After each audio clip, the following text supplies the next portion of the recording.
Hello friends, welcome to Question Mate. मेरा नाम है विक्की और आज हम बात करेंगे फंक्शंस ऑफ कम्युनिकेशन यानी कि संचार के क्या कार्य होते हैं, इसके बारे में हम समझेंगे। तो इसमें हम कुछ पॉइंट्स नोट कर लेते हैं जो हम इस वीडियो में समझने वाले हैं। सबसे पहले हम समझेंगे कि व्हाट इज़ कम्युनिकेशन, संचार क्या है। फिर हम देखेंगे हाउ इट वर्क्स, संचार कैसे कार्य करता है, कम्युनिकेशन कैसे कार्य करता है। उसके साथ ही हम समझेंगे what are the functions of communication, संचार के महत्व एवं कार्य क्या होते हैं, इसके इम्पोर्टेंस को भी हम समझेंगे। तो हम इसमें 3 पॉइंट्स को डिस्कस करेंगे। इसमें हम इस डिफरेंट एंगल से तीनों पॉइंट्स को समझेंगे। इन सभी में हमें क्या, क्यों और कैसे सब कुछ समझ में आ जाएगा कि कम्युनिकेशन किस तरह से कार्य करता है और ये संचार के क्या कार्य होते हैं और उसके क्या इंपॉर्टेंस होते हैं, इन सबको हम डिटेल में समझेंगे। तो इसके लिए हमने इसको 3 भागों में बांटा है। सबसे पहला है जनरल फंक्शंस ऑफ कम्युनिकेशन, संचार के साधारण कार्य। सेकेंड समझेंगे functions and importance of communication to individual, संचार के व्यक्तिगत कार्य एवं महत्व को समझेंगे। उसके साथ ही हम थर्ड में देखेंगे functions and importance of communication to business, संचार के व्यापारिक कार्य एवं महत्व को भी समझेंगे। यानी कि व्यापार में जो कम्युनिकेशन के कार्य होते हैं वो किस तरह से महत्व रखते हैं। So let's start to know about communication. संचार क्या है, सबसे पहले हम इसको समझते हैं। What is communication? तो सिंपली हम इसे कह सकते हैं दो या दो से अधिक व्यक्तियों के बीच के अंडरस्टैंडिंग की एक प्रोसेस को ही संचार कहा जाता है। अब हम समझते हैं कि संचार कैसे कार्य करता है। इसके लिए हमने कम्युनिकेशन प्रोसेस की एक डिटेल वीडियो बना रखी है, आप उसे देख सकते हैं। हम डिस्क्रिप्शन में उसका लिंक डाल देंगे। शॉर्ट में हम बताते चले कि जब एक व्यक्ति दूसरे व्यक्ति के साथ अपनी भावनाओं को व्यक्त करता है या यूँ कहे तो अपनी बात रखता है, तो दूसरा व्यक्ति उसे समझकर उसको रिस्पॉन्स देता है यानी कि रिप्लाई देता है। इस बीच के प्रोसेस को ही कम्युनिकेशन कहा जाता है। यानी कि कह सकते हैं कि एक दूसरे की बातों को समझना और उसका रिस्पॉन्स देना ही कम्युनिकेशन कहलाता है। अभी हमने समझा व्हाट इज कम्युनिकेशन, संचार क्या है और ये कैसे कार्य करता है, हाउ इट वर्क्स। अब हम समझेंगे इसके मेन फंक्शंस ऑफ कम्युनिकेशन के बारे में, यानी कि संचार क्या कार्य करता है और कैसे कार्य करता है। तो जैसा कि हमने पहले कहा कि हम इसको 3 भागों में समझेंगे। जनरल फंक्शंस ऑफ कम्युनिकेशन, संचार के साधारण कार्य। Functions and importance of communication to individual, संचार के व्यक्तिगत कार्य एवं महत्व। और functions and importance of communication to business, संचार के व्यापारिक कार्य एवं महत्व। तो सबसे पहले हम समझते हैं जनरल फंक्शंस ऑफ कम्युनिकेशन यानी कि संचार के साधारण कार्य के बारे में। तो इसको भी हमने 4 भागों में डिवाइड किया। सबसे पहले हम समझते हैं जनरल फंक्शंस ऑफ कम्युनिकेशन में कंडक्टिव इन्वायरमेंट के लिए कम्युनिकेशन जरूरी होता है। कंडक्टिव इन्वायरमेंट कहने का मतलब है उचित वातावरण। उचित वातावरण कैसे बनता है? समाज में उचित वातावरण बनाने के लिए लोगों का एक दूसरे को समझना, एक दूसरे की ज़रूरतों को पूरा करना, ये जरूरी होता है। तभी एक उचित वातावरण का निर्माण होता है समाज में। और बिना कम्युनिकेशन के अगर हम समाज में रहते भी हैं तो बिना कम्युनिकेशन के पॉसिबल ही नहीं है। बिना कम्युनिकेशन के हम जिंदा लाश बन के रह जाएंगे, हमारा समाज में रहना दुभर हो जाएगा। तो इस तरह से कम्युनिकेशन इम्पोर्टेंट है उचित वातावरण के लिए, कि समाज में अगर उचित वातावरण चाहिए तो कम्युनिकेशन जरूरी है। सेकेंड हम लेते हैं टेक्नोलॉजिकल प्रोग्रेस, यानी कि तकनीकी उन्नति के लिए। तकनीकी उन्नति के लिए भी यानी कि टेक्नोलॉजिकल प्रोग्रेस के लिए भी कम्युनिकेशन जरूरी है। Without communication we can't do anything. यानी कि मान लीजिए कि हम एक रोबोट बना रहे हैं तो कुछ चीज़ें तो हम खुद से अरेंज कर लेंगे, लेकिन कुछ चीज़ों के लिए हमें दूसरों की मदद चाहिए ही चाहिए। और कोई मदद कैसे करेगा? जब तक हमारी बात को समझेगा नहीं तो मदद कैसे करेगा?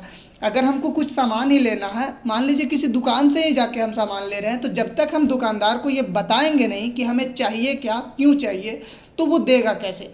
तो अगर हम उसको बताएंगे फिर वो हमको सामान देगा, यानी कि हम अपनी भावनाओं को व्यक्त किए तो वो हमको रिप्लाई दिया। यहाँ पे कम्युनिकेशन की प्रोसेस हुई। तो इसीलिए टेक्नोलॉजिकल प्रोग्रेस के लिए भी कम्युनिकेशन इम्पोर्टेंट है। थर्ड हम समझते हैं इकोनॉमिक एडवांसमेंट को, यानी कि आर्थिक उन्नति को। आर्थिक उन्नति कैसे होती है? आर्थिक उन्नति का सीधा सा प्रोसेस होता है कि व्यापार से ही आर्थिक उन्नति होती है। जॉब कैसे क्रिएट होगी? अगर व्यापार होगा। तो जब तक व्यापार नहीं होगा तो आर्थिक उन्नति नहीं होगी। और व्यापार कैसे होगा? Without communication it is not possible. Communication यहाँ भी बहुत ज़रूरी है। कम्युनिकेशन कहे तो अगर कोई व्यक्ति कम्युनिकेशन नहीं करेगा तो उसका व्यापार कैसे चलेगा? व्यापार के लिए सबसे ज़रूरी चीज़ होता है कम्युनिकेशन, यानी कि लोगों को जो ज़रूरत है उसको समझना और उनकी ज़रूरतों को पूरा करना ही तो व्यापार है। व्यापार सिर्फ पैसे कमाना नहीं होता, पैसे कमाने की एक प्रोसेस होती है। पैसे कमाने के लिए प्रोसेस जो होती है वो ये होती है कि मार्केट की ज़रूरतों को समझना। अगर कम्युनिकेशन नहीं होगा तो मार्केट की ज़रूरत को समझेंगे कैसे और उनको पूरा कैसे करेंगे। व्यापार का मतलब ही होता है कि जो ज़रूरी है उसकी पूर्ति करो, उसके बदले लोग आपको पैसा देंगे। तो यही होती है। तो आर्थिक उन्नति के लिए भी कम्युनिकेशन ज़रूरी होता है। लास्ट हम देखते हैं जनरल फंक्शंस ऑफ कम्युनिकेशन में ग्लोबलाइजेशन, यानी कि ग्लोबल विलेज। कम्युनिकेशन की वजह से पूरा संसार एक गांव की तरह बन जाता है। वैश्वीकरण इसी वजह से होती है। जैसे आज हम देखते हैं कि आज के ज़माने में हम मोबाइल की वजह से दुनिया में कहीं भी बैठे लोगों को हम घर बैठे देख सकते हैं, उनसे बातें कर सकते हैं, उनसे सुख दुख बोल सकते हैं। तो इसका मेन रीज़न क्या है? कम्युनिकेशन के जो संसाधन बने हैं उन्हीं की वजह से। तो कम्युनिकेशन के संसाधन की वजह से जो पूरा विश्व है एक सांसारिक गांव के रूप में बदल चुका है। संचार की वजह से पूरी दुनिया एक गांव की तरह बन चुकी है, जहां हम इसके माध्यम से दुनिया के किसी भी कोने में एक दूसरे से अपनी बातें कह सुन सकते हैं और समझ सकते हैं। नेक्स्ट हम समझते हैं functions and importance of communication to individual. संचार के व्यक्तिगत कार्य एवं महत्व को अब हम समझेंगे। तो संचार के व्यक्तिगत एवं कार्य एवं महत्व को भी हमने 4 भागों में डिवाइड किया। सबसे पहला हमने लिया है एक्सप्रेशन ऑफ वन सेल्फ, अपने आप को प्रकट करना। अपने आप को प्रकट करने का क्या अर्थ है? अगर हम किसी के सामने जाते हैं, किसी अनजान व्यक्ति के सामने, तो सबसे पहले हमें खुद को इंट्रोड्यूस करना होता है। तो इंट्रोड्यूस करने से वो हमारी बातों को समझता है और वो जान पाता है कि हम क्या चीज़ है, हम क्या कर सकते हैं, हम कहाँ से आए हैं। तो अपने आप को प्रकट करने के लिए कम्युनिकेशन ज़रूरी है, और इसके बिना कोई हमें ना जान पाएगा ना हमारे साथ रह पाएगा। तो हमारे बारे में जानने के लिए कम्युनिकेशन ज़रूरी है, चाहे वो हम हो, आप हो, चाहे जो भी हो। नेक्स्ट हम लेते हैं सेटिस्फैक्शन ऑफ ह्यूमन नीड्स। मानवीय आवश्यकताओं की संतुष्टि के लिए भी कम्युनिकेशन ज़रूरी है। हमारी आवश्यकताएं पूरी कैसे होती है? कुछ चीज़ें हम खुद से अरेंज करते हैं, लेकिन कुछ चीज़ों के लिए हमें दूसरों की मदद चाहिए होती है। अगर हमें मान लीजिए कि चावल की आवश्यकता है, हमारे घर में चावल नहीं है, तो हम जाएंगे दुकान खरीदने के लिए चावल। तो वहाँ जाने के बाद दुकानदार से सबसे पहले हमें कहना होगा कि हमें चावल चाहिए। वो उस चीज़ को समझेगा कि इसे चावल की ज़रूरत है, तो वो हमें चावल देगा, तो हम घर लेके आएंगे, उसके बदले उसको पैसे देंगे। तो यहाँ भी कम्युनिकेशन की प्रोसेस इंपॉर्टेंट हुई। विदाउट कम्युनिकेशन हम अपनी आवश्यकताओं की भी पूर्ति नहीं कर सकते। थर्ड हमने लिया है बिल्डिंग ह्यूमन रिलेशंस, मानवीय संबंध बनाने के लिए। हमारे संबंध कैसे बनते हैं? हम जब तक एक दूसरे को समझेंगे नहीं, हमारे संबंध नहीं बनेंगे। और एक दूसरे को समझने के लिए कम्युनिकेशन चाहिए। जब तक हम बात नहीं करेंगे, एक दूसरे की भावनाओं को नहीं समझेंगे, तब तक हमारा संबंध बनना इम्पॉसिबल है। तो इस तरह से यहाँ भी कम्युनिकेशन इम्पोर्टेंट है। फोर्थ हमने लिया है कैरियर एडवांसमेंट, यानी कि जीवन वृत्ति में उन्नति के लिए। हमारी कैरियर की मेन पर्पस क्या होती है? हमारा कैरियर कैसे बनता है? अगर हम जॉब के लिए जाते हैं तो इंटरव्यू में सबसे पहले हमारी कम्युनिकेशन स्किल देखी जाती है कि हम कस्टमर को कैसे ट्रीट कर सकते हैं, हमारे पास जो आएगा उसके साथ हम कैसे बात करेंगे, उनके सामने हम कैसे प्रेजेंट करते हैं खुद को। तो कैरियर एडवांसमेंट के लिए भी ये कम्युनिकेशन ज़रूरी है। अगर हम बिजनेस करते हैं, वहाँ भी कम्युनिकेशन इंपॉर्टेंट है। तो कैरियर में चाहे बिजनेस करो या जॉब करो या कुछ और करो, खुद के प्रोफेशनल कुछ कार्य करो, हर चीज़ में कम्युनिकेशन इंपॉर्टेंट है। अगर आपकी कम्युनिकेशन अच्छी नहीं होगी तो ना तो आपका व्यापार चल पाएगा, ना आपकी जॉब रह पाएगी, और ना ही आप किसी प्रोफेशन में सक्सेस हो पाएंगे। अब लास्ट हमने जो पार्ट डिवाइड किया है वो है functions and importance of communication to business, यानी कि संचार के व्यापारिक कार्य एवं महत्व के बारे में। तो सिंपली हम कह सकते हैं कि व्यवसाय के लिए कम्युनिकेशन उतना ही ज़रूरी है जितना कि शरीर के लिए ऑक्सीजन और ब्लड। बिना कम्युनिकेशन के व्यापार चल ही नहीं सकता। जैसे हम सांस लिए बिना या हमारे शरीर में ब्लड सर्कुलेशन के बिना हम जिंदा नहीं रह सकते, वैसे ही कम्युनिकेशन के बिना एक व्यापार का चलना भी असंभव है। तो इसके लिए भी हमने कुछ पॉइंट्स डिस्कस किए हैं, जिसमें सबसे पहले हम देखते हैं इफ़िशिएंट वर्किंग ऑफ बिजनेस। कुशल व्यापारिक कार्य के लिए कम्युनिकेशन ज़रूरी है। व्यापारिक कार्य कुशलता से कैसे होगी? हम लेवल वाइज लोगों को बांटते हैं, तो लेवल वाइज जब एक दूसरे को लोग समझेंगे तभी वो इफ़िशिएंट वर्क कर पाएंगे, और जब इफ़िशिएंट वर्क कर पाएंगे तो उसकी वजह से व्यापार बढ़ेगा, और व्यापार बढ़ेगा तो उन्नति होगी और प्रगति होगी। सेकंड हम लेते हैं बेसिस ऑफ मैनेजमेंट फंक्शंस, प्रबंधकीय कार्यों का आधार। कम्युनिकेशन ही मैनेजमेंट का आधार होता है। विदाउट कम्युनिकेशन एक मैनेजमेंट नहीं चल सकता। मैनेजमेंट तभी चलेगा जब मैनेजर का अपने कर्मचारियों के साथ सही तालमेल हो। सही तालमेल बनेगा तभी जब उसकी अच्छी कम्युनिकेशन होगी, लोगों के साथ उसके अच्छे कम्युनिकेशन के संसाधन होंगे, अच्छे से कम्युनिकेशन होगी, तभी मैनेजमेंट चल पाएगा। थर्ड हम देखते हैं कम्युनिकेशन फेलियर कॉस्ट्स, यानी कि संचार की विफलता आपको महंगा पड़ सकता है। अगर कर्मचारी से आप ढंग से नहीं कम्युनिकेट कर पाए तो आपका व्यापार डूब जाएगा।